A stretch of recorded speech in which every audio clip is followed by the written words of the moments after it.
Hello friends, in this quick tutorial I'm going to be walking through how to create a group email in Gmail.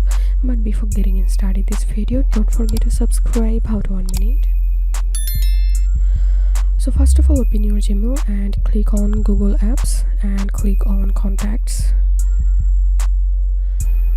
So here you can see I have created some contacts and I'm going to making a group with these contacts. So I'm going to select all this contact from here, and after selecting, clicking on manage levels, create level, and I'm going to give the level name.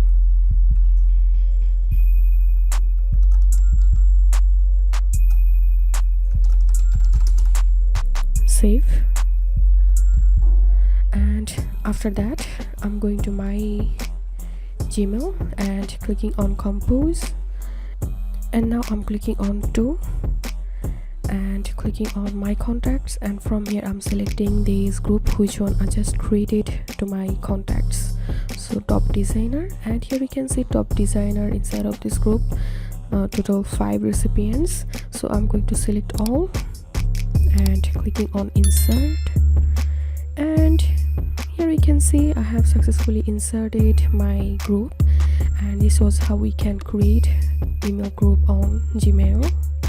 If you have any questions, feel free to post in description. If you think to see more WordPress videos, please check the links in descriptions. If this video helped you, give a thumbs up and please consider subscribe. How to 1 minute. Thank you for watching.